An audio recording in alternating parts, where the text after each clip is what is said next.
자, 우리 신앙을 고백하는 것으로 수요일 성경 공부를 시작하도록 하겠습니다. 우리 신앙을 고백합니다.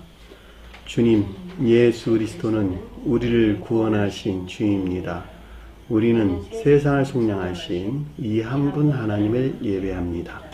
우리 주님 안에는 성부, 성자, 성령이 계시며 그의 인성은 신령입니다. 그러나 우리를 구원하시기 위하여 세상에 오셔서 우리의 성정을 취하셨습니다. 우리 주님께서는 십자가의 고난을 받는 데까지 시험을 당하여 참으셨고 지옥을 이기셔서 사람들을 지옥으로부터 놓아주셨습니다. 인성을 낳으신 신성에 그 인성을 통합하셔서 영화 되셨습니다. 이 영화 없이는 아무도 구원을 받을 수 없습니다. 사람은 주님을 믿고 그의 계명을 지켜야 구원을 받습니다. 주님의 계명은 주님께서 우리를 사랑하신 것 같이 우리가 서로 사랑하라는 것입니다. 아멘. 자, 오늘 말씀 보도록 하겠습니다. 계시록서 9장 12절에서 17절 말씀 보도록 하겠습니다. 계시록서 9장 12절에서 17절 말씀 보도록 하겠습니다. 첫째 화는 지나갔으나 보라, 아직도 이후에 화 둘이 있으리로다. 여섯째 천사가 나팔을 불매 내가 들으니 하나님 앞 금 제단 네 뿔에서 한 음성이 나서 나팔 가진 여섯째 천사에게 말하기를 큰 강 유브라데에 결박한 네 천사를 놓아주라 하며 네 천사가 놓였으니 그들은 그 년, 월, 일, 시에 이르러 사람의 3분의 1을 죽이기로 준비된 자들이더라. 마병대의 수는 2만만이니 내가 그들의 수를 들었노라. 이 같은 환상 가운데 그 말들과 그 위에 탄 자들을 보니 불빛과 자줏빛과 유황빛과 호심경이 있고 또 말들의 머리에는 사자 머리 같고 그 입에서는 불과 연기와 유황이 나오더라. 아멘. 자, 지난 시간에 공부했던 내용을 잠시 살펴보도록 하겠습니다. 황충들의 모양 개신교에 속한 자들로 오직 믿음만의 구원을 말하는 자들이죠. 믿음만의 구원을 말하는 자들의 우리 모습, 저 세상에서 보이는 것이 꼭 메뚜기 같이 보인다. 이렇게 제가 설명을 드렸죠. 따라서 메뚜기라고 하는 것은 가장 외적인 것들 안에 있는 거짓들을 가리킨다. 제가 이렇게 설명을 드렸죠. 따라서 여기서 황충들의 모양이다라고 하는 것은 이 가운데 있는 자들, 가장 외적인 것들 안에 있는 거짓된 믿음 안에 있는 자들로 오직 믿음만으로 의롭다, 믿음만을 교리하는 자들, 오직 의롭다함으로 구원을 얻는다라고 하는 믿음만의 교리하는 자들, 이들이 저 세상에서 보일 때 이 메뚜기들로 보인다. 이렇게 제가 설명을 드렸어요. 자, 전쟁을 위하여 준비한 말들과 같다 이랬는데 전쟁을 위하여 준비한 말들과 같다라는 말의 뜻이 성언에 대한 바른 이해에서 비롯된 것으로 마치 성언에 대한 바른 이해에서 말미암아 싸우는 것 같이 보였다라는 말로 충분하게 이해해 볼 수가 있죠. 이 전쟁이라는 말은 다툼, 논쟁 뭐 이런 말로 우리가 언급될 수 있는데 말이라고 하는 것이 성언에 대한 이해를 가리킨다라고 하는 것이죠. 그러니까 이들의 입장에서 볼 때니까 성언에 대한 올바른 이해에서 비롯된 싸우는 것 같이 보이는 것을 가리킨다라는 말로 이해해 볼 수가 있겠죠. 그 머리에는 금과 같은 관 비슷한 것을 썼는데 금관이에요. 왕관 같은 걸 썼다 이런 말로 설명해서 나왔는데 머리라고 하는 것이 의심적인 것들이죠. 그 교리 안에 있는 오직 믿음만의 교리라고 하는 그들의 의심적인 것들을 가리키는 말의 뜻으로 금과 같은 관을 썼다라는 말이 마치 정복자처럼 보였다라는 말로 우리가 쉽게 이해해 볼 수가 있겠죠. 원래 영적인 뜻에서 왕관이다, 화관이다라고 하는 지혜를 표시하는 거예요. 지혜를 표시하는 것입니다.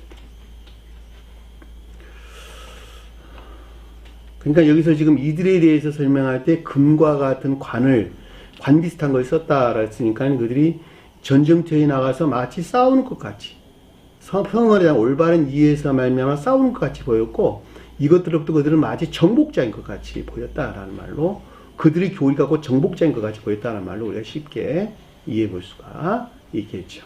자, 그들의 얼굴은 사람을 보았더라. 앞에 그 얼굴이 아니라 그들의 얼굴이에요. 자, 이 가운데 있는 자들이 꼭 지혜인 것 같이 보였다는 것이죠. 매우 지혜로운 사람처럼 보였다. 그 자신들에게는 매우 지혜로운 사람처럼 보였다라고 하는 것을 잘 볼 수가 있죠. 얼굴이라는 내면적인 애정 안에 있는 것을 표시하고 사람은 지혜를 표시한다. 그러니까 내면적인 애정 안에 있는 지혜 안에 있는 것 같이 그들 자신들에게는 이렇게 보였다라는 말로 정확하게 이해해 볼 수가 있습니다. 자, 또 8절에 보니까 너 또 여자의 머리털 같은 머리털이 있는데 여자는 교회를 표시한다 라고 했죠. 교회라고 하는 것은 진리에 속한 애정 안에 있는 자들이 교회죠. 그렇죠? 진리에 속한 애정 안에 있다라는 말은 진리가 애정에서 말미암는 선 안에 있는 상태를 이렇게 설명해 주는 거예요.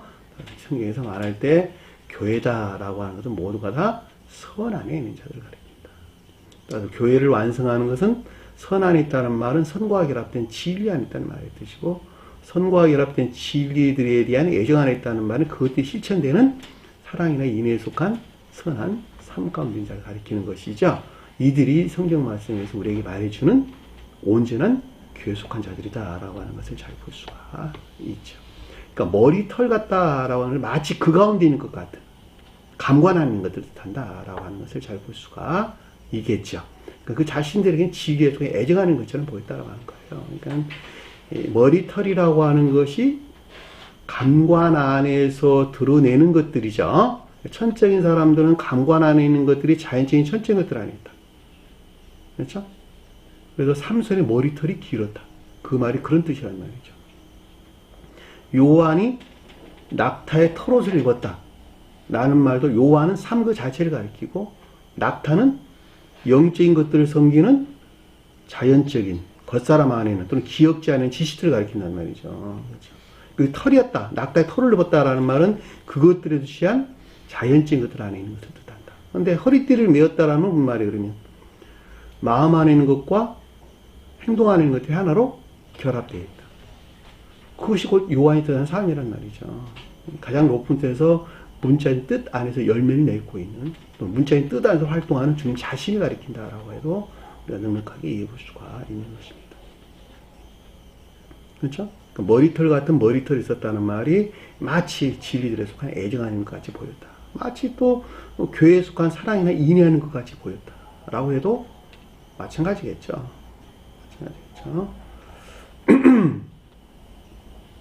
그 이빨은 사자 이빨 같다라는 말. 이빨이라고 하는 것이 설명됐죠. 영적인 뜻에서는 감관 안에 있는 진리나 지식들을 가리킨다 이렇게 설명드렸는데 사자 이빨이라고 하는 것이 능력을 가리키는 것이기 때문에 이 감관 안에 삶에 속한 궁극적인 능력 안에 있는 것 같이 그들에게 보였다라는 말을 우리가 넉넉하게 이해해 볼 수가 있겠죠. 이게 되셨나요? 자연적인 사람이 삶에 속한 궁극적인 것들 안에 있는 능력 안에 있는 것처럼 보였다. 이 가운데 있는 모든 사람들을 지배하는 능력 안에 있는 것 같은 것, 이걸 가리킨다라는 것을 우리가 넉넉하게 이해해 볼 수가 있습니다. 자, 9절에 보니까 또 호심경 같은 것이 있는데, 호심경이가 가슴마개를 뜻한다. 그랬죠, 가슴마개. 가슴이 뭘까? 사랑에 대응하는 것이죠. 심장은 사랑에 대응하고, 가슴은 사랑에 속한 애정에 대응한다. 그렇죠. 자, 그것들 보호하는 것, 그 가운데 있는 것들 보호하는 것이 가슴막이죠. 그렇죠. 그러니까 방어하는 것. 방어하는 그들의 농제의 능력, 논박할 수 없는 그들의 능력, 다른 사람들로부터 논박을 당하지 않을 그들의 애정 안에 있는 능력, 다시 오직 믿음만으로 구원론다라고 여기는 것들에서 만들어내는 이것들에 속한 애정 안에 있는 방어하는 그들의 능력이란 말이죠. 다른 사람들이 도저히 그것을 논박할 수 없게 만드는 그들이 방어하는 능력. 이것을 이렇게해서 호심경이란 말로 설명돼서 나왔어요. 철로 된 호심경 이랬으니까 철은 뭘까? 자연적인 진리 안에 있는 것 같다. 마치 칠이 아닌 것 같은 걸 뜻한다라고 하는 것을 잘 볼 수가 있죠. 왜냐면 철이라고 하는 자연적인 진리를 다 표현하는 것이니까 같은 호신경이 있더라라고 하는 것이죠. 스페덴브리 사두께서는 온갖 오류에서 비롯된 논쟁들로 매우 능력 안에 있기 때문에 누구에게서도 논박당하지 않을 것 같은 것을 뜻한다 이렇게 설명을 했어요. 그러니까 제가 여러분들이 설명드린 것과 똑같은 것이죠. 그럼에도 불구하고 이것들은 다 오류에서 비롯된 것들이죠. 오류에서 비롯됐거나 거짓된 원칙이나 여기서 나온 방어들을 뜻한다라고 하는 것을 우리는 넉넉하게 이해해 볼 수가 있습니다. 지금 가르침들은 전부 다 개혁교회에 속한 자들이라는 가르침들이에요. 개혁교회에 속한 자들은 오직 믿음만이 구원을 내신다. 그렇죠? 믿음만이 구원이라는 교리를 가지고 있다. 그들이 만들어낸 교리예요. 따라서 사람은 의로워진 것이 아니라 의롭다함으로 구원을 얻는다라고 하는 그 의롭다함으로. 의롭다함을 여김으로 말미암아 구원을 얻는다라고 하는 거예요. 이 내용에 대해서는 조금 이따 제가 조금 더 자세하게 여러분들에게 설명을 드릴까 합니다. 그들 날개 소리는 날개 소리다라고 하는 것은 교리나 가르침을 가리킨다. 제가 이렇게 설명을 드렸죠. 지각이나 가르침을 가리킨다. 이렇게 설명을 드렸죠. 날개 소리는 병거는 뭘까? 교리를 가리킨다. 말들은 이해나 총명. 마치 성언에서 비롯된 성언에 속한 올바른 이해에서 비롯된 교리 아닌 것 같은, 그렇죠. 온갖 추론들을 가리킨다라고 하는 것을 잘 볼 수가 있겠죠. 그렇죠. 성언을 충분하게 이해한 데서 나온 뭐야? 성언에 비롯된 교리들, 그렇죠. 그 말이 곧 병고와 많은 말들이 뜻한다라고 하는 것을 잘 볼 수가 있겠죠. 그럼에도 불구하고 여기서 소리라고 하는 것은 온갖 추론 가운데 있는 것들을 뜻한다라고 하는 것을 잘 볼 수 있고. 그 말이 날개소리라고 했던 건 거짓된 가르침하는 것들. 이것들에 속한 지각이나 거짓된 가르침하는 것들을 가리킨다라는 말을 우리가 넉넉하게 이해해 볼 수가 있습니다. 그렇죠? 전쟁터로 달려가는 소리와 같다라고 하는 것은 여기서 말미암는 열렬한 싸우려는 열망. 그렇죠? 싸우려는 열망. 결코 그 어느 것도 똠박갈 수 없도록 대항하는 능력이 앞에서 가슴마이가 나왔고, 여기서 말미암아 싸우는 능력, 전쟁터로 달려가는 소리와 같았다라는 말이 열렬히 싸워야 한다는 겁니다. 싸우려는 그들에 속한 열망을 가리킨다라고 하는 것을 잘 볼 수가 있겠죠. 우리가 문자인 뜻으로부터 넉넉하게 이해할 수가 있는 것이죠. 자, 10절에 보니까 또 전갈과 같은 꼬리와 쏘는 살이 있어서, 자, 전갈은 뭘까?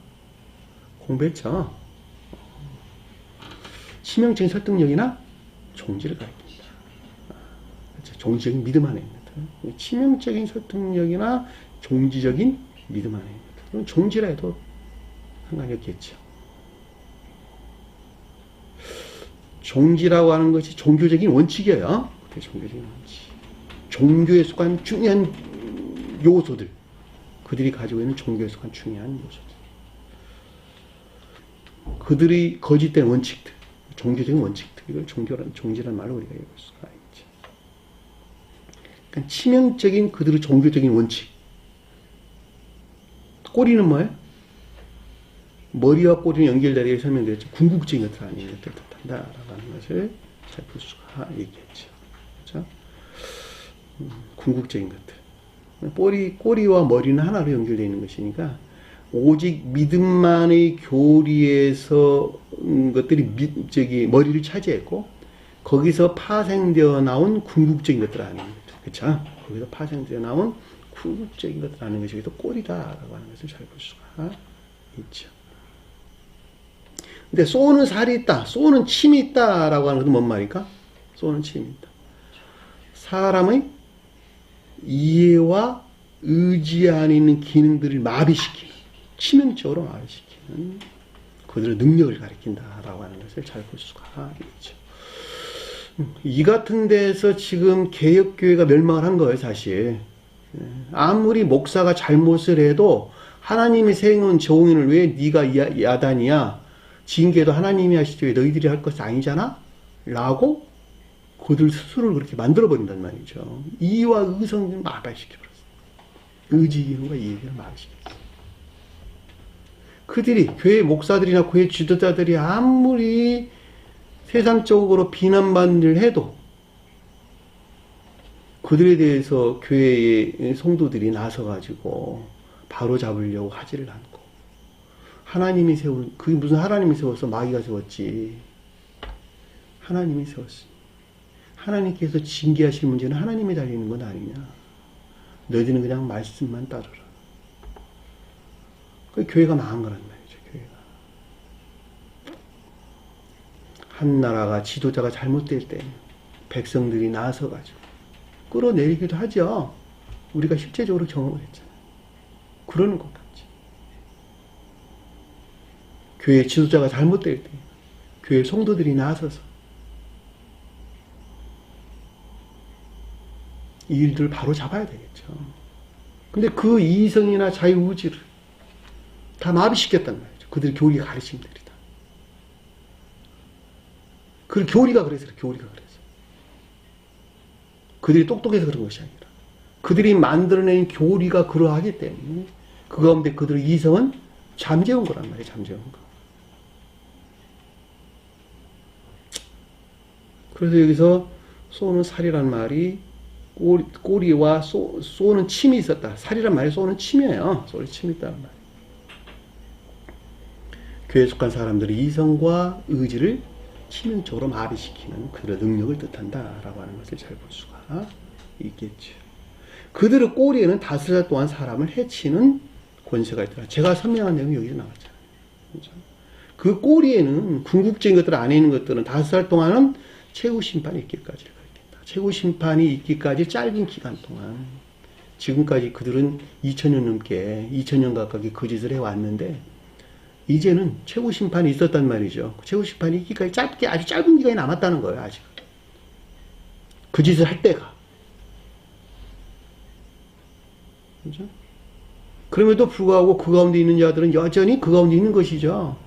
자, 짧게 남았다는 말은 거기서 벗어날 새로운 교회 속한 자들의 설명에서 잘 볼 수가 있겠죠. 이 가운데 있는 사람을 해야 하는 권세가 있더라. 그러니까 최후 심판이 있기 전에 아직 그 가운데 머물러 있는, 그럼에도 불구하고 새로운 교회 속할 자들에 대해서 그 짓을 자행하고 있더라. 근데 앞에서 우리가 공부했죠. 그럼에도 불구하고 주님의 방법으로 주님의 섭리가 있었다. 그렇게 할 수 없도록 주님께서 섭리하심과 그 보호가 있었다라고 우리는 앞에서 공부를 했단 말이죠. 사람들을 해야 하는 권세가 있더라. 잠시 동안 이해를 어둡게 만들고 꼼짝 못하게 하는 다른 자들을 속이고 사로잡는 그들의 능력을 가리킨다라고 하는 것을 잘 볼 수가 있죠. 그렇죠? 자, 11절 보니까 그들에게 왕이 있으니 왕은 뭘까? 통치하는 거짓들이다라고 하는 것을 잘 볼 수가 있죠. 왕은 성경에서 가장 높은 수에서는 신령, 지혜를 표현한다. 나 개별적으로 가져올 때는 일반적인 기억지 않은 것들을 가리킨다. 자, 일반적인 기억지 않은 것들이 주님에게서 말미암아 수용된 상태에 있어야 되겠죠. 그들이 주님께서 나 안에서 일하시는, 통치하시는 왕, 신령 지위로 주님을 표시한다라고 하는 것을 잘 볼 수가 있죠. 그러니까 내 안에는 모든 것들이 나로 말미암는 것은 하나도 없고 오직 주님에게서 말미암아 일반적인 기억자 안에 있을 때에 그 가운데서 일하는 주님을 가리켜서 왕 그랬단 말이죠. 신령 지위로 주님이다. 이렇게 설명했단 말이죠. 이 가운데 있지 않으면 지옥에서 올라올 때에는, 지옥에서 올라온 이 같은 상태에 있을 때에는 그게 파라오 왕이라니까. 파라오가 뜻하는 왕이래요. 파라오. 이집트 왕. 온갖 악에서 나온 거짓들이 차지하고 있는 일반적인 기업지. 거짓들이 지배하고 있는 일반적인 기업지. 이것들이 지옥으로 떠나야 되고 대신 그 자리에 왕으로서 주님이 와야 되는 거예요. 왕으로서. 왕이 있었으니 통치하는 거짓들을 가리킨다라고 하는 것을 잘 볼 수가 있죠. 무적행의 사자. 무적행의 사자가 뭘까? 천사의 반대. 악마나 사탄을 가리킨다라고 하는 걸 잘 보세요. 무적인 심연이에요. 지옥. 그러니까는 악마적인 지옥이나 사탄적인 지옥을 가리키는 말의 뜻인 것을 잘 볼 수가 있죠. 스웨덴 보이스께서는 사탄적인 지옥이라고 설명을 했어요. 왜냐하니까 이게 나중에 바벨론이 열문부터서 나오기 때문에 그렇단 말이죠. 바벨론이 악마적인 지옥을 우리에게 설명해 주기 때문에 스웨덴 보이는 여기서 사탄적인 지옥이란 말로 우리에게 설명을 준 것입니다. 근데 그냥 저는 여러분들에게 그냥 같이 설명을 했어요. 악마적인 지옥이나 사탄적인 지옥이다. 악마적인 지옥은 악 가운데 있는 자, 사탄적인 지옥은 이 악에서 비롯된 거짓 가운데 있는 자들을 가리키는 말의 뜻이다. 그러니까 성경에서 사탄이란 말은 전부 다 거짓 가운데 있는 자, 자기 사랑에서 파생되어 나온 지옥적인 거짓 가운데 있는 자들. 악마들은 자기 사랑에서 파생되어 나온 지옥적인 악 가운데 있는 자들 가리키는 말의 뜻이란 말이죠. 자기 사랑하는 자들이 악마고 세상 사랑하는 자들이 사탄이란 말이죠. 이 세상적인 탐욕이나 기쁨, 이것들은 쾌락 가운데 사는 자들은 그걸 귀신들이에요. 그 귀신들. 성경에서 저기 악마, 사탄, 귀신이란 낱말만 명백하게 여러분들이 이해하고 있다 하더라도 곧 내가 악마고 사탄이고 귀신이구나 라고 하는 것을 잘 알 수가 있어요.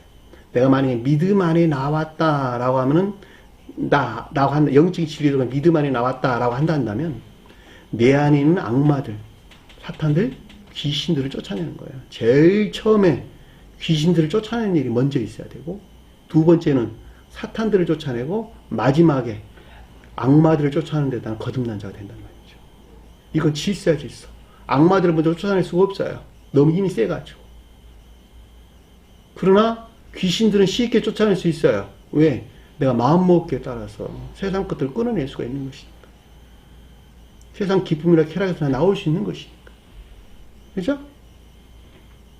그것들을 만들어내는 생각에 속한 것들은 그 다음에 떨쳐내고 사탄에 속한 것들은 그 다음에 떨쳐내고 내면적인 악 가운데 있는 악마에 속한 것들은 마지막에 파멸을 당할 때 지옥으로 쫓겨날 때 그 악마적인 그 자리에 주인이 대신 드러난단 말이에요. 사랑으로서. 그리고 그 아래에 있는 모든 것들을 천계 질서에 일치하도록 재편하는 정리정돈하는 일이 일어나는데 이것을 한 사람이 거듭납니다 라는 말로 쉽게 이해해 볼 수 있고 성경에서 그날을 일곱째 날이다 라고 우리에게 전해줬단 말이죠. 그들이 진정으로 교회에 속한 자들이자 이 교회에 속한 모든 것들을 파괴하는 것을 가리켜서 그 아바돔이라는 말로 성경에서 나왔단 말이죠.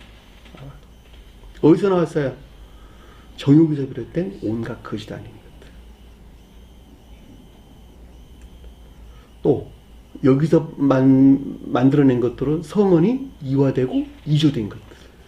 여기서부터 교회에 속한 것. 방금 제가 설명드린 교회에 속한 모든 것들을 파괴하는 것을 가리켜서 그 이름, 그 성질들이 아바돈이다. 헬라어로는 아블론이라는 말로 설명해서 나오는 것을 잘 볼 수가 있습니다. 자, 여기까지가 우리가 지난 시간에 공부했던 내용입니다. 자, 12절 보니까 첫째 화는 지나갔으나 첫째 화는 전자에 속한 이 화라는 말이 뭐라 그랬죠 제가? 슬픔, 오 슬프다 이런 뜻이에요. 슬프다. 그러니까 전자에 이어지는 계속적인 것을 우리가 설명해 준 것을 잘 알 수가 있겠죠. 그렇죠? 왜냐면 앞에서 우리가 셋이 더 세 번째 재앙이 더 남았다고 설명을 했는데 그 중에 지금 하나가 지나간 거야. 그리고 앞으로 두 개가 더 남았단 말이죠. 그렇죠? 그러니까 화가 지나갔다는 말은 화라는 말은 지옥의 영벌 안에 있는 자들에게 닥칠 그들에게 있을 주님의 깊은 슬픔과 애도, 그러니까 주님이 깊은 슬픔을 가리켰다. 저는 이렇게 마태복음에서 설명을 했어요. 화라고 하는 것이 주님이 깊은 슬픔을 가리키는 말의 뜻이다.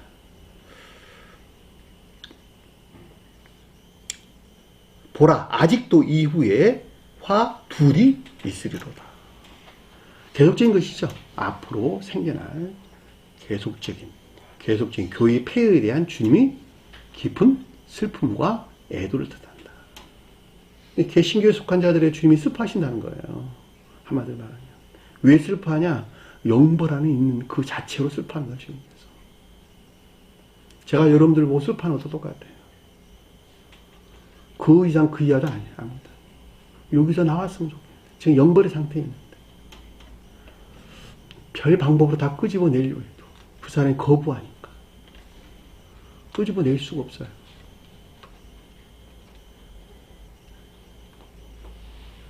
그러니까 보라 아직도 이후에 활이 둘이 있으라는 교회의 폐허에 대한 더 심한 주님의 슬픔, 애도를 뜻한다라는 말로 우리가 이해해 볼 수가 있습니다. 자, 14절 보니까 셋째 천사가 나팔을 불매, 여섯째 천사가 나팔을 분다라는 말은 여섯 번째 밝혀지는 것이죠. 여섯 번째 신령 임류에 의한, 그렇죠? 개석교회에 속한 자들이 가지고 있는 그들의 성품의 조사와 밝힘을 가리킨다라는 말을 우리가 넉넉하게 이해해 볼 수가 있습니다. 스웨덴 브리 사도교회는 좀 더 구체적으로 설명을 하기를 아래의 내용들에서 언급될 내용들인데, 현명하지 못하고 종교에 속한 모든 것들을 믿음에 두고 또 오직 믿음에 관해서만 생각하고 또 그것 제외하는 건 아무것도 없다고 생각하고 또 관습적인 예배 안 했고, 예전적인 예배는 관습적인 예전적인 예배. 그 자신들이 좋아하는 데서 그렇게 살고 또 교회 안에 있는 그들의 삶의 상태에 대한 조사와 이 가운데 있는 그들의 삶의 상태에 대한 조사와 밝힘을 가립니다. 이렇게 설명했다. 그러니까 한마디로 말하면 개혁교회에 속한 자들이 가지고 있는 그들의 삶의 상태에 대한 조사와 밝힘을 가리킨다라는 것을 우리가 넉넉하게 이해해 볼 수가 있죠. 오직 믿음만의 교회 안에 있는 자들에 대한 이 같은 것을 뜻한다. 내가 들으니 이 가운데 들은 지각이죠. 그렇죠? 요한의 지각을 가리킨다라고 하는 것을 잘 볼 수가 있죠. 이해되셨나요? 무슨 말인지. 왜냐하면 지금 주제가 개혁교회에 속한 자들, 일반적인 기독교에 속한 자들 중에서 개혁교회에 속한 자들에 대한 설명이고, 17장 이하에 나오는 바벨론은 가톨릭 교회에 대한 속한 자들에 대한 설명이라는 말이에요. 그러니까 결과적으로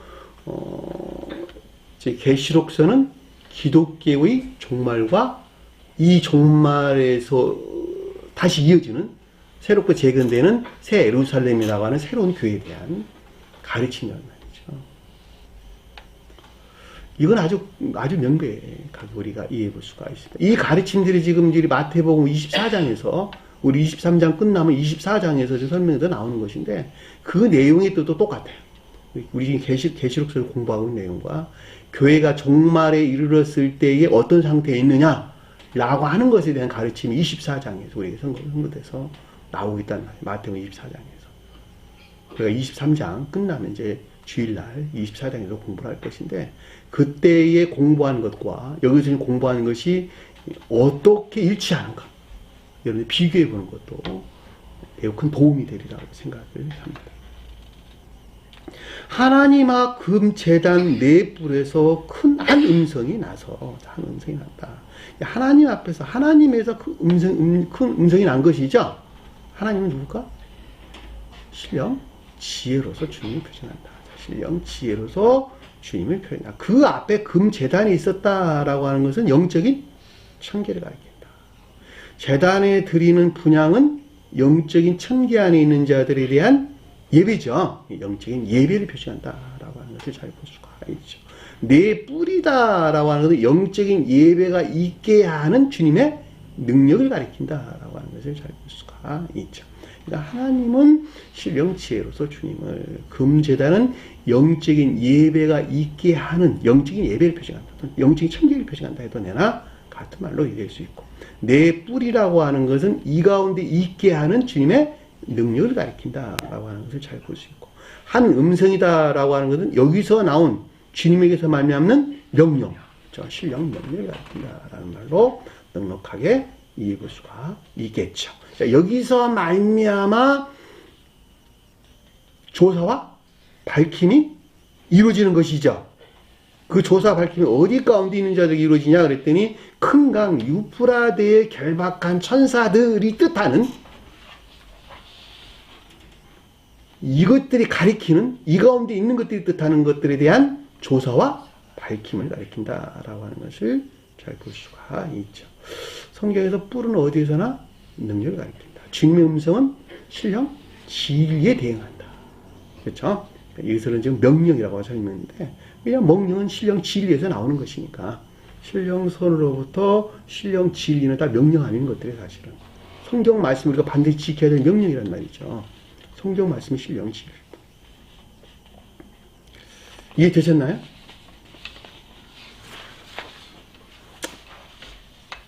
14절 보니까 나팔 가진 여섯 천사에게 말하기를. 천사는 사실은 궁극적인 신령 진리 안에는 주님을 가리키는 거예요. 나팔 가졌다라고 하는 능력 안에 것들.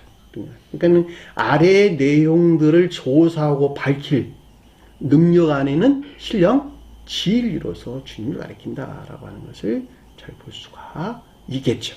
나팔 가진 여섯째 천사에게 말하기를. 말한다는 말이 레고란다 이랬어요. 교리적인 지각이나 가르침을 뜻한다. 이것을 명백하게 이해볼 수가 있습니다.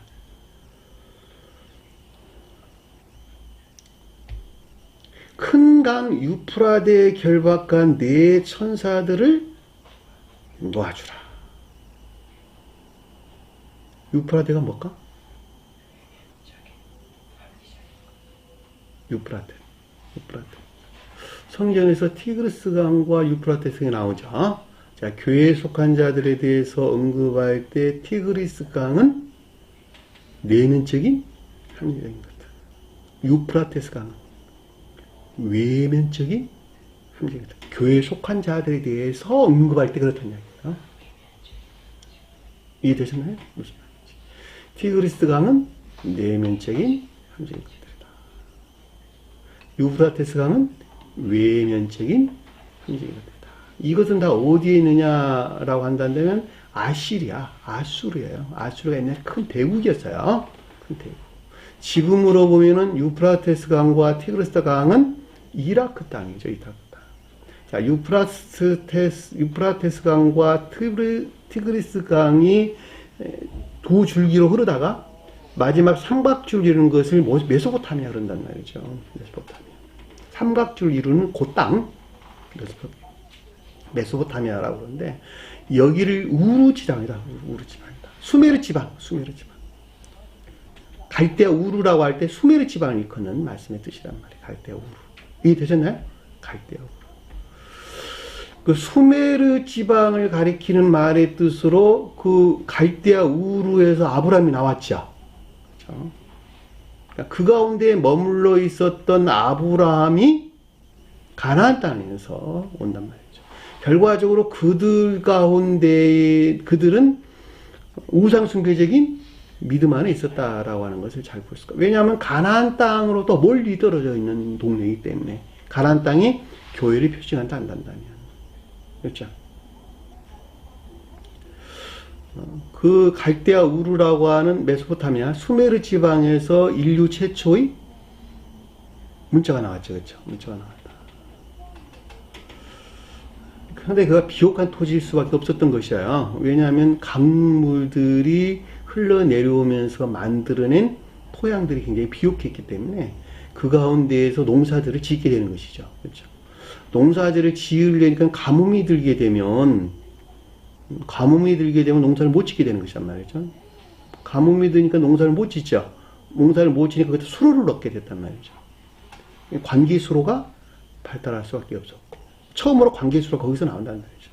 관계수로가 나오면서 가뭄에 상관없이 농사를 지을 수가 있게 되겠죠. 그렇죠? 농사를 짓게 되는 것에서 곡물들을 많이 수확할 수 있었고 곡물들을 많이 수확해서 사람들이 풍족해 주니까 조그마한 소도시들을 이루었겠죠. 또 조그마한 소도시를 이루면서 그 농산품들을 서로 주고받는 매매가 이루어지게 되고 매매가 이루어지게 되면서 숫자들이 나와야 되겠죠. 내가 너한테 1개 줬어, 2개 줬어 그러면서 그래야 되지 않았겠어요? 숫자들이 나오게 된다. 그 숫자를 점으로 표시하거나 무슨 막대기로 표시하거나 무슨 줄로 표시하거나 여러 가지 기호들로 표시했는데 이것을 쐐기 문자라 이렇게 설명했단 말이죠. 그러니까 여기서 이제 수많은 여러 가지 많은 문자들이 나오기 시작하면서 그걸 배워야 될 학교가 세워지겠죠. 그렇죠? 완전히 이제 어떤 조그마한 도시 기능들을 갖추게 되는 것을 뜻한다라고 하는 것을 우리가 잘 볼 수가 있죠. 나도 여기서 우리가 어떤 문자가 처음으로 나왔다라는 말이 이제 그런 뜻에서 학자들이 이야기를 하고 있다. 성경에 나온 말이 아니에요. 학자들이 그렇게 이야기를 하고 있는 것입니다. 그 말을 다른 말로 쐐기 문자다 이렇게 설명을 했단 말이죠. 그러다 보니까 그 가운데에서 조그마한 도시들이 생겨나고 그들의 탐욕으로부터 서로 차지하려고 하는 욕망이 솟아나서 어떤 전쟁들이 일어나고 전쟁들이 일어나다 보니까 전쟁에 효과적으로 쓸 수 있는 도구들이 필요하겠죠. 그러다 보니까 이제 여기서 철들을 만드는 청동문화가 이제 거기서 발전돼서 나오고 이런 어떤 줄기가 있게 된다라고 하는 것을 잘 보죠. 그것들이 이제 여러 민족들이 와서 그 땅을 차지하고 또 뺏기고 하면서 그가 이제 수메르의 문화들이 전파되겠죠. 그렇죠? 여러 각 지역으로 세계 각 지역으로 전파되는 이런 결과를 가져오게 되는 것이죠. 그것이 여기서 지금 설명하는 유프라테스 강이 거기서 나왔단 말이죠. 그러니까 이것을 그건 제가 이제 부수적으로 설명을 하는 것이고 유프라테스 강이라고 하는 것은 교회에 대해서 설명할 때는 교회에 속한 자들에 설명할 때는 창세기에서 나오는 유프라테스 강과 티그라스 강이 나온단 말이죠. 헷대기란 말이 티그라스 강을 뜻하는 말의 뜻이에요. 헷대기, 티그라스 강. 내면적인, 그러니까 에덴 동산에서 흘러나와서 헷대길이라는 곳에 이르렀는데 헷대길이 천적인 사랑에서 나온 내면적인 합리적인 것들, 그러니까 내면적인 총명이나 지혜 안에 있는 합리적인 것들을 가리키는 말의 뜻이란 말이죠. 유프라테스 강은 외면적인 것들을 가리키는 말의 뜻이에요.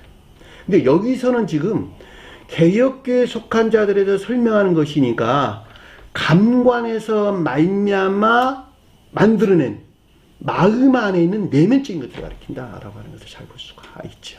이것을 가리켜서 유프라테스다라는 말로 감관적인 지식들에서 만들어낸, 감관적인 지식들에서 창조한, 그들이 만들어낸 감관적인 지식들에서 그들의 자만에서 만들어낸 이런 말로 이해될 수 있겠네요. 그들의 마음 안에 있는 이에 속한 것이에요. 이에 속한 마음 안에 있는 합리적인 것들, 또는 내면적인 것들. 합리적이라는 말을 빼고 내면적인 것들이라는 말로 우리가 이해해 볼 수가 있겠네요. 그 말을 갖다가 유브라데스라는 말로 우리가 이해될 수가 있다. 감관이라는 말이 여러분들이 좀 피를 딱 방침을 찍었으면 좋겠어요. 감관에서 나왔다는 말은 주님에게서 온 것이 아니라 그들의 추론이나 자만에서 만들어냈다라는 말을 전제하고 있기 때문에 그렇다는 것이죠. 근데 그것이 큰 강 그랬으니까 어디서 나왔다는 거예요?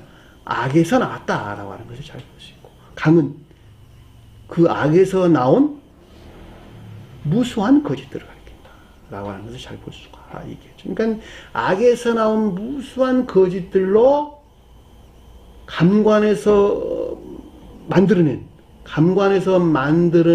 그 마음 안에 있는 내면적인 것들, 그것이 큰 강 유프라테스다.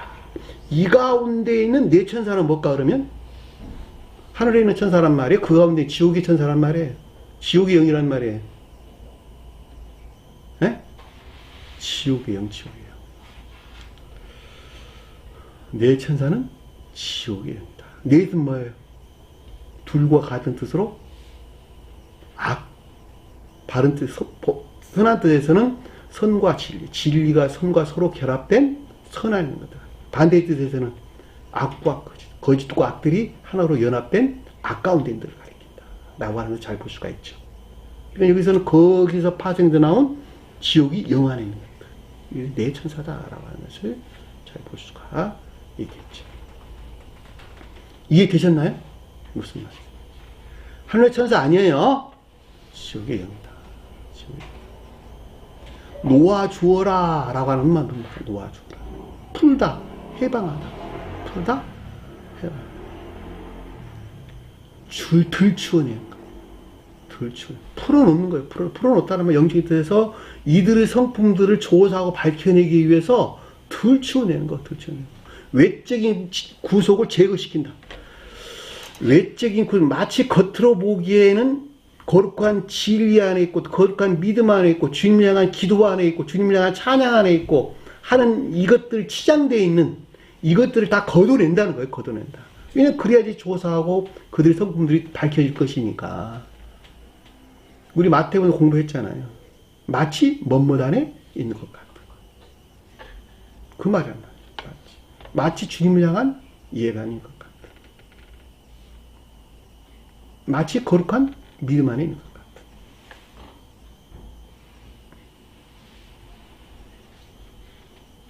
그 외적인 구속들을 다 제거했다는 거예요. 제거했으면 어떻게 될까? 그 본성들이 드러나겠죠. 그 본성들을 드러내는데 그 내용들이 아래에서 설명해서 나오는 것을 잘 볼 수가 있단 말입니다. 그렇죠? 성경 말씀에서 아수르나 아시리아 이런 것에서 나오죠. 아수르, 아시아 같은 동네예요. 같은 동네인데 이건 전부 다 선한 뜻에서는 합리적인 것들이에요. 합리적인 총명하는 것. 선한 뜻에서. 반대의 뜻에서는 자기 총명이나 자기 자만하는 것. 아시리아나 아수르는 선한 뜻에서는 영적인, 합리적인 총명하는 것. 합리성이라도 이것들에 총명하는 것. 반대의 뜻에서는 자기 총명이나 또 추론하는 것들, 자기 자만 또 자기 추론하는 것들을 아수르 또 아시리아는 말로 설명해서 나왔습니다. 이해되셨죠? 무슨 말인지. 스웨덴분이 뭐라고 설명했냐 그랬더니 유프라테스는 합리적인 것들이라고 부르는 사람의 마음의 내면적인 것을 뜻한다. 이렇게 설명했어요. 합리적인 것들이라고 부르는 사람 마음에 속한 내면적인 것을 뜻한다. 그런데 여기서는 선에서 비롯된 진리하는 자는 이것들이 지혜로 가득 차 있다. 이해되셨나요? 선에서 비롯된 진리하는 자들은 이것들이 마음 안에 있는 내면적인 것들이 합리적인 것들이라고 부르는 마음 안에 내면적인 지혜로 가득 차 있다. 그런데 반대로 악에서 비롯된 거짓 가운데 있는 자는 광기로 가득 차 있다. 여기 설명에서 나왔잖아요. 광기. 광기로 가득 차 있다. 제가 여러분들 설명한 내용 다 똑같은 말이듯이. 가나안 땅은 교회를 표정하고 아시리아는 교회의 합리적인 것들을 표정합니다. 결박하고 있는 그 강은, 결박하고 있는 유프라테스 강은 이 양자의 측면에서 합리적인 것이라고 부르는 마음에 속한 내면적인 것. 이렇게 스웨덴브리 사도는 설명을 했는데, 제가 여러분들 설명한 내용과 같은 말로 넉넉하게 이해해 볼 수가 있는 것입니다. 그렇죠? 내 천사가 놓였으니, 자, 내 천사가 놓였다라는 말은 외적인 구속의 제거, 외적인 구속으로부터 제거됐다라는 것을 우리가 넉넉하게 이해해 볼 수 있고, 또 마음에 속한 내면적인 것들이 이제 들춰내는 것이죠. 마음에 속한 내면적인 것들이 드러나는 것을 알겠다. 이때 그들이 마음에 속한 내면적인 것들을 드러나는 것, 들춰내는 것을 뜻한다라고 하는 것을 잘 볼 수가 있죠. 내 천사가 놓였으니. 그러니까 지옥의 영들 안에 있는 이들에게 마치 겉으로 거룩한 것들 안에 있는 것 같은 것들이 치장되어 있었는데, 이것들 다 제거를 했단 말이에요. 제거를 했다는 거예요. 거둬를 했단 말이죠.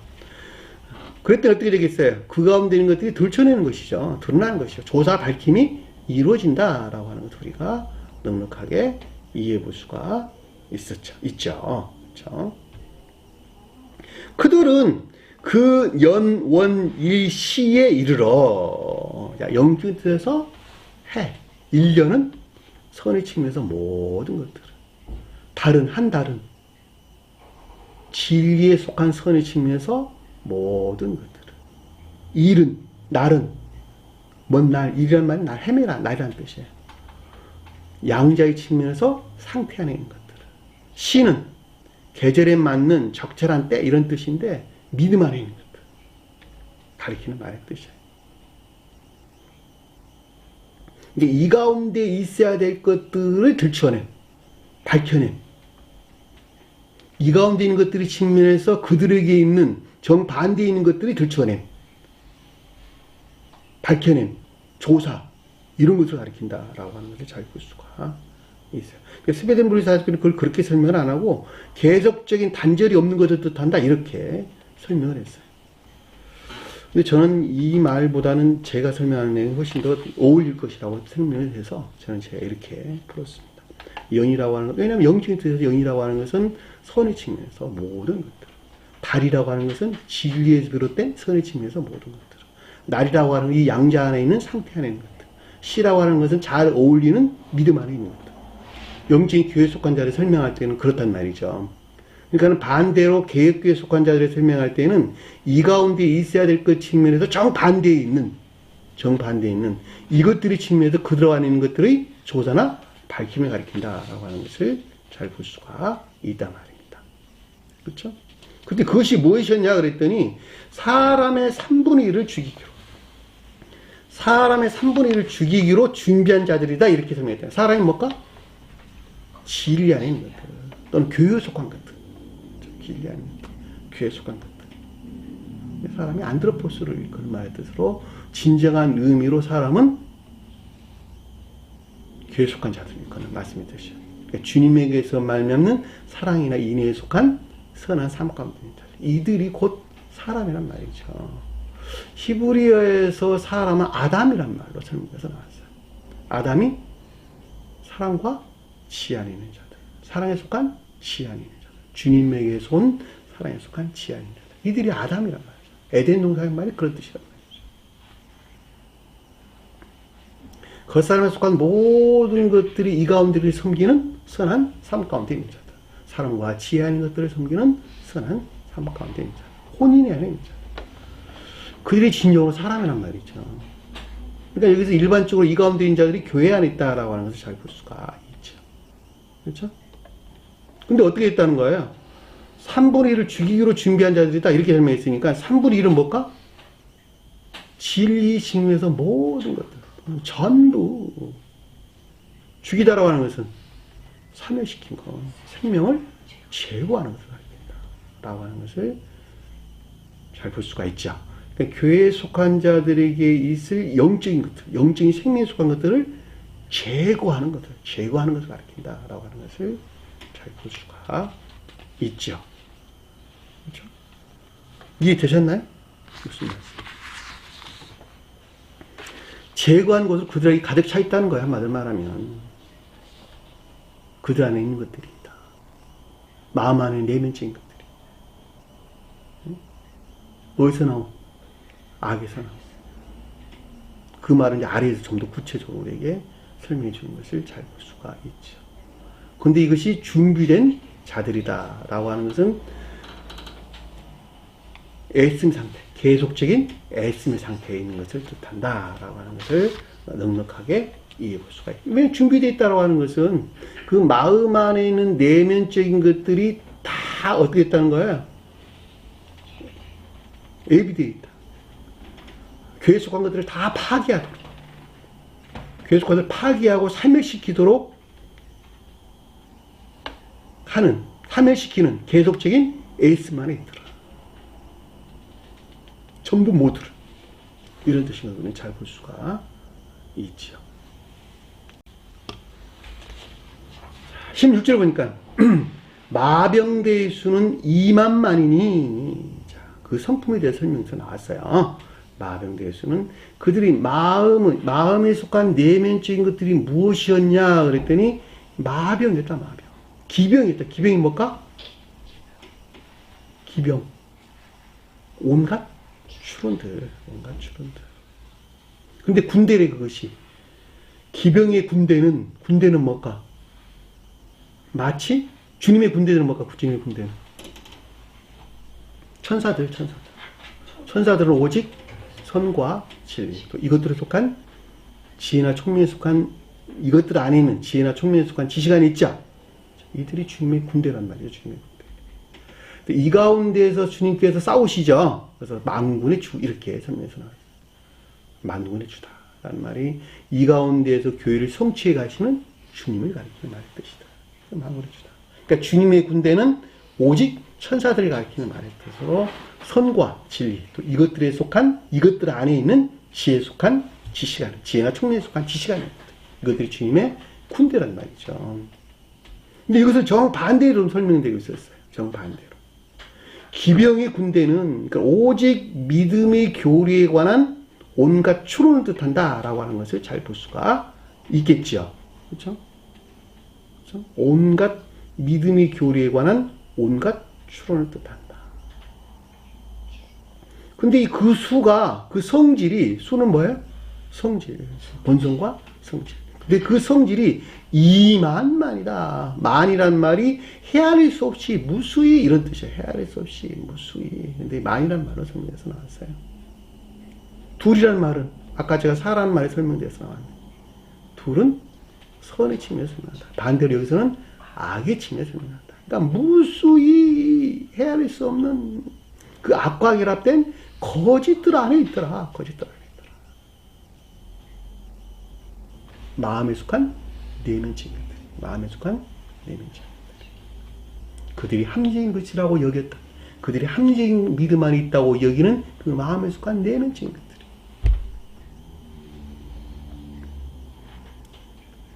그 가운데는 교리에 관한 것들이 온갖 추론 안에 있는 것들. 악에 속한 엄청난 많은 거짓들 안에 있더라라고 하는 것이죠. 그렇죠? 그들이 그 내면적인 마음 안에 가득 채워져 있더라라고 하는 거예요. 그들의 수를 들었노라. 요한이 그 가운데 성질에 대한 뭐예요? 그들의 성품에 대한 시각이 있었다라고 하는 것을 잘 볼 수가 있지요. 그렇죠? 내가 그 수를 들었노라.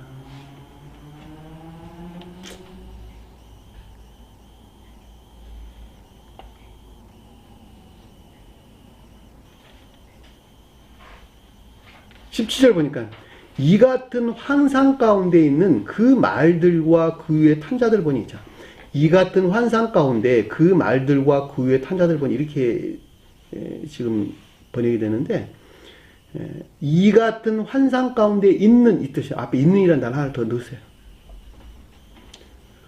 이 같은 환상 가운데 있는, 그러니까 그들이 오직 믿음만으로 구원을 얻는다고 여기는 그들의 환상. 악에서 솟아난 엄청난 거짓들로 가득 차 있는, 마음의 내면적인 것 안에 가득 차 있는 있는 것들, 오직 믿음만으로 구원 얻는다라고 여기는 그들의 마음의 내면적인 것 안에 가득 차 있는 그들의 환상. 그 환상이 뭐냐? 라고 하는 거예요. 그들이 교리하는 환상이 뭐냐? 그 교리 안에 있는 그들이 말하는 환상, 그들을 요한이 보기에 환상 안에 있는 그들이 뭐냐라고 하는 거예요. 이 말을 이제 스웨덴 무리는 뭐라고 설명했냐? 저 세상에 가서 그 개혁교회에 속한 자들이 죽어서 올라왔는데 그들과 대화를 해봤어. 대화를 해봤더니 이런 말들을 하더라 라고 해서 설명된 내용이 나와 있는데, 사실 그렇게까지 굳이 언급을 안 해도 저 역시도 이 가운데 있는 자들을 만나서 이야기를 해보는 결과 아래의 내용들을 명백하게 증명해 볼 수가 있는 것인데, 그 말을 제가 설명을 드리고자 합니다. 스웨덴 보리사도가 저 세상에서 개혁교에 올라온 자들과 대화를 해봤더니, 이야기를 해봤더니 이런 것들이더라 라고 지금 서술을 해놨는데, 거기까지 굳이 안 가도 제가 얼마 전에 말만 하면, 이름만 대도 다 알만한 큰 여행사의 대표였던 제 친구예요. 제 친구. 고등학교 2학년 때부터 3학년 때까지 같이 자취했던 그 친구가 저를 한번 찾아와서 제가 한 서너 시간 동안 앉아서 이야기를 했는데, 그 친구 입에서 나오는 말들도 역시 아래에서 내용과 똑같은 내용들이었는데, 그 말을 제가 여기서 지금 여기 설명을 드리고자 하는 것입니다. 다시 말하면 개혁교에 속한 자들이 교리의 핵심이에요. 교리의 핵심. 사람이 타락한 뒤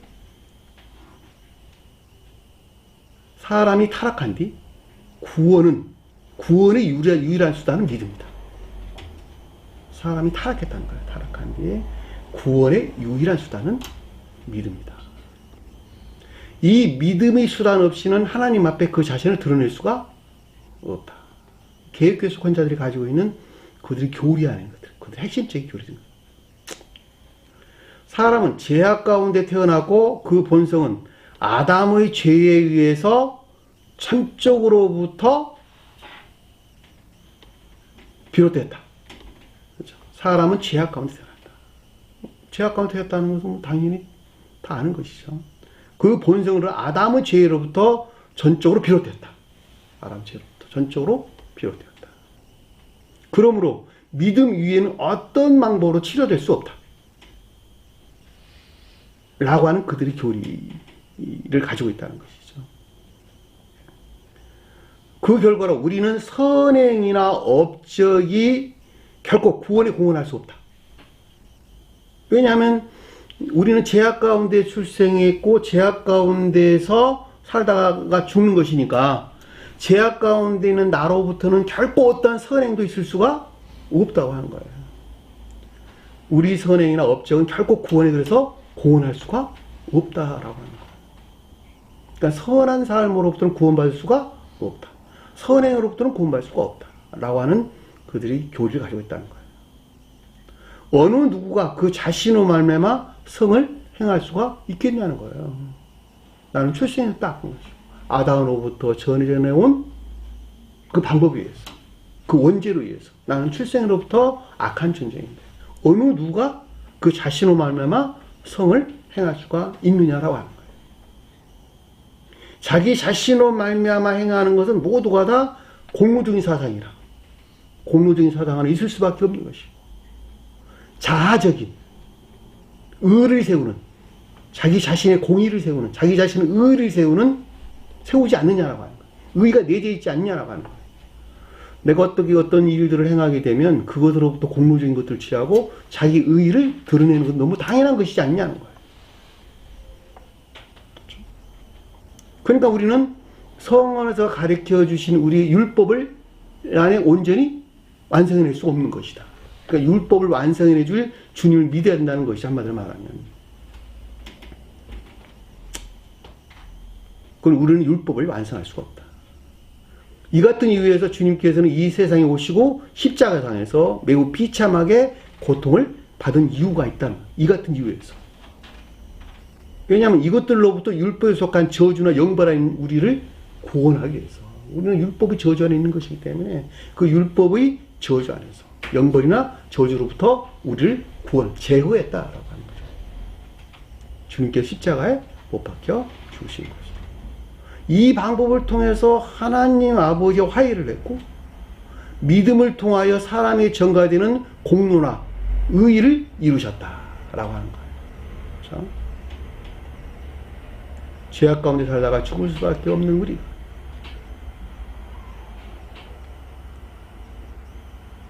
율법에 속한 저주나 영벌로부터 우리를 구원했다는 거예요. 주님께서 십자가상에서 죽으심으로 말미암아. 이 방법을 통해서 우리는 아버지 하나님과 화해를 했고,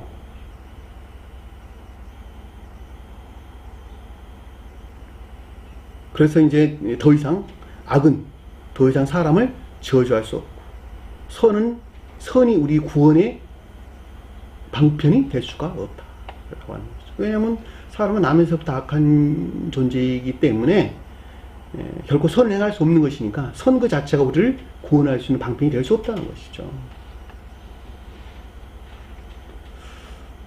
따라서 우리 죄가 주님에게 전가돼 우리는 의롭다함으로 구원한다라고 하는 의로움이라면 여기서 나온다는 말이죠. 그렇죠?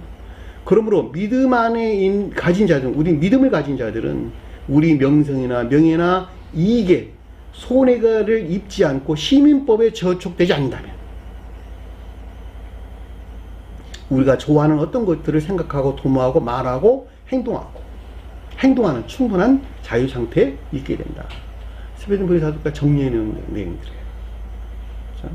그러니까 여기서 우리가 이제 핵심적으로 공부하는 것들은 여기서 설명해주고 있는 내용은 우리는 결코 선을 행할 수가 없다는 거죠. 인간들은 태어나면서 악한 존재이고 그 원죄가 아담으로부터 비롯되어 있기 때문에 그 죄를 대신해서 주님이 십자가에서 죽으신 그 공로나 공의가 사람에게 전가되는 것으로부터 우리는 의롭다함을 얻었고 그 의롭다함으로 우리는 구원을 받는다라고 하는 거예요.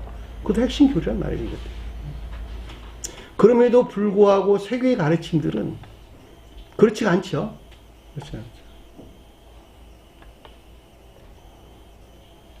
오직 성언의 가르침에 따른 사랑이나 인애에 속한 선한 삶 가운데 있지 아니하고서는 구원을 얻을 수 없다라고 하는 거예요. 그러니까 여기서 말하는 그들의 믿음이라고 하는 것은 결과적으로 그들의 교리를 믿는 믿음이지 성경 말씀을 믿는 믿음이 아니란 말이죠.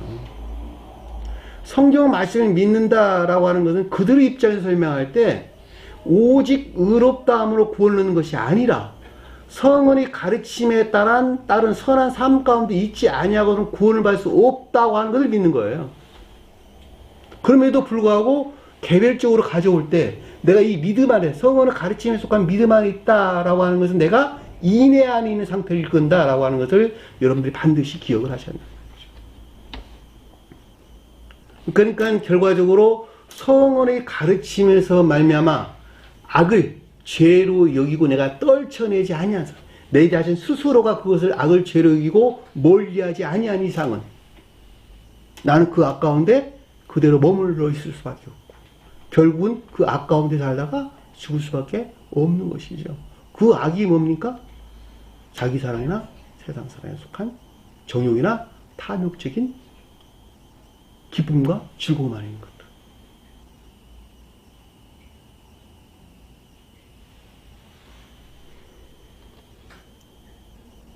그렇죠? 그럼에도 불구하고 이 모든 것들은 마치 나무가 태양의 햇볕으로부터 성장하고 열매를 맺는 것 같이 내가 하는 것 같지나 오직 주님에게서만 말미암아 열매를 내는 것이다 라고 하는 것을 진정으로 고백하는 자들, 시인하고 고백하는 자들, 그들이 구원에 이른다는 거예요. 그들이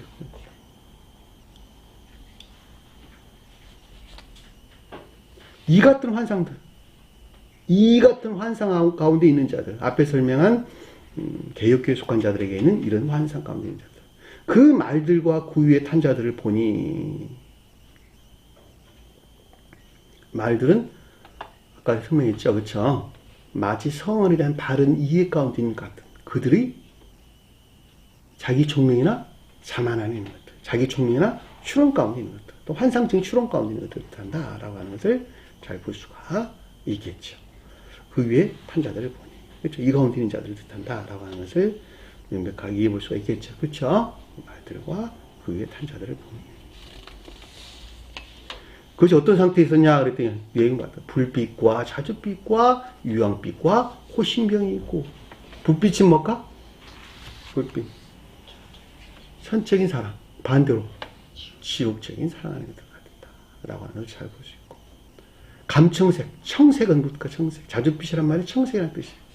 청옥, 다른 말로 청옥이란 말로 계시록서 언급돼서 나왔어요. 계시록서 21장인가요? 여기 보면 청옥이란 말로 나왔는데 그것이 자줏빛이란 말로 여기서 번역이 됐네요. 영적인 사랑 안에 있는 총명, 영적인 사랑. 반대로는 지옥적인 사랑 안에 있는 자기 총명이다라고 하는 것을 잘 볼 수가 있겠죠. 이것이 자줏빛이다라고 하는 거예요. 유황이란 말은 뭘까? 이 양자에서 파생돼 나온 정욕적인 악을 가리킨다라고 하는 것을 잘 볼 수가 있죠. 호신경은 그들의 믿음만의 교리, 이 가운데 있는 자들이 그들의 믿음만의 교리를 보호하는, 방어하는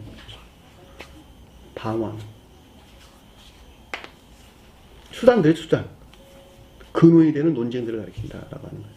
믿음만의 교리 위에 싸우는 근원이 되는 논쟁이다. 이렇게 스베른버리 사도교는 정리를 했네요. 호신경이다라고 하는 그들이 오직 이 가운데 있는 자들이 불빛과 자줏빛과 유황빛이 표징한 그 마음 안에 그거 있었는데, 그럼에도 불구하고 오직 그들의 믿음만의 교리를 방어하는 수단들. 호신경이야. 가슴막이에요. 흉배. 이걸 가지고 있더라 라고 하는 것이죠.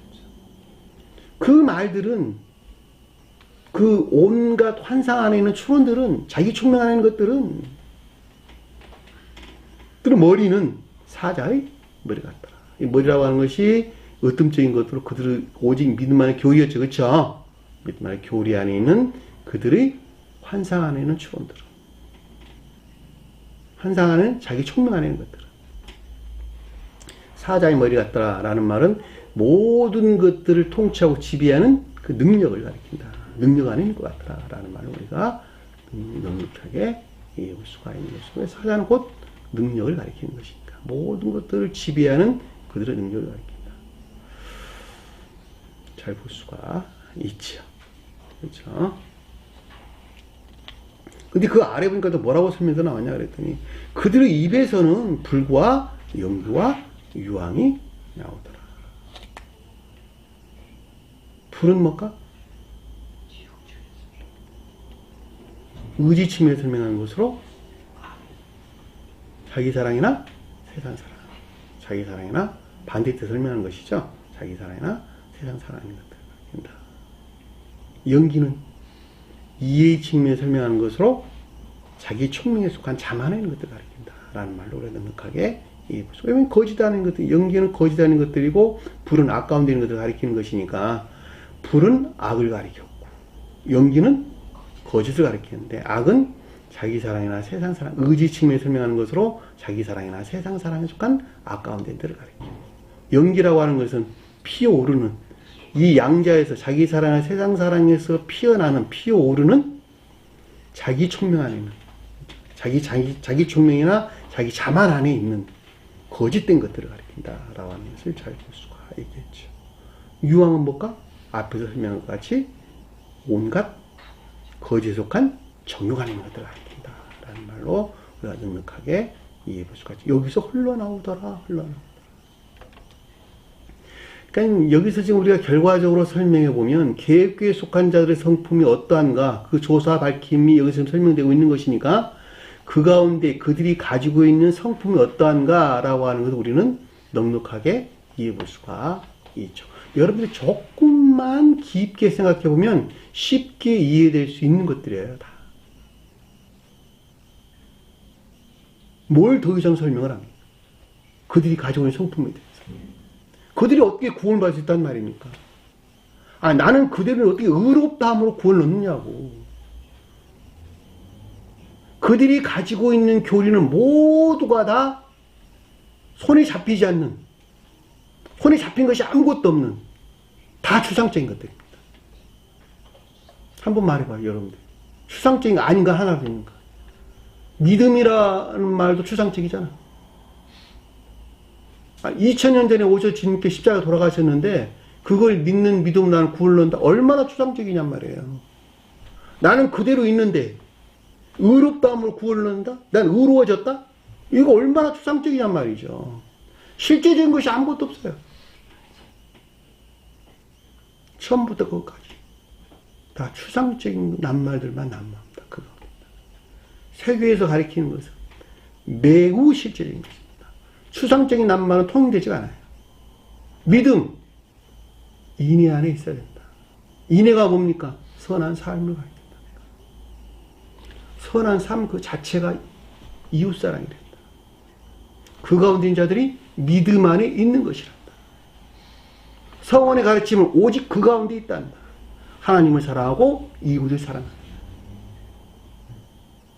여기에 달려있단다. 이것이 두 강령이란다. 얼마나 실제적입니까? 주님은 사랑 그 자체이시고 지혜 자체이시란다. 여러분들이 사랑하는 마음이 가져있고 그 사랑하는 마음에서 생각이 나오는 것 같이 주님은 사랑 그 자체이시고 지혜 그 자체이시란다. 얼마나 실제적입니까? 여러분들이 사랑과 여러분들이 가지고 있는 사랑과 그 생각에서 어떤 일들을 하는 것 같이 주님은 신령한 사랑과 신령 지혜에서 그 어떤 것들을 만들어냈는데 그것이 우주 안에는 모든 것들이란다. 따라서 우주 안에는 모든 것들 안에는 여러분들이 행동하는 모든 것들 안에 여러분들의 사랑과 지혜가 깃들어져 있는 것 같지. 우주 안에 모든 것들 안에 주님의 사랑과 지혜가 깃들어져 있단다. 여러분들이 마음과 생각에서 행동하는 그 질서 안에 있는 것 같이 주님도 신령 사랑과 신령 지혜에서 말미암는 신령 선용이라는 신령 운영의 질서 안에 있단다.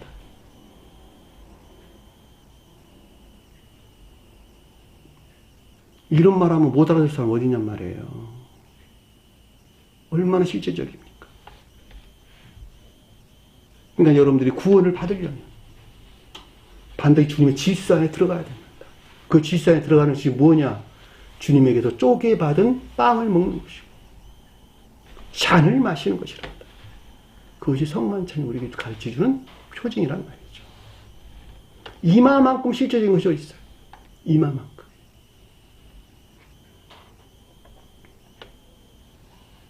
개신교 교리는 처음부터 끝까지 다 추상적이다.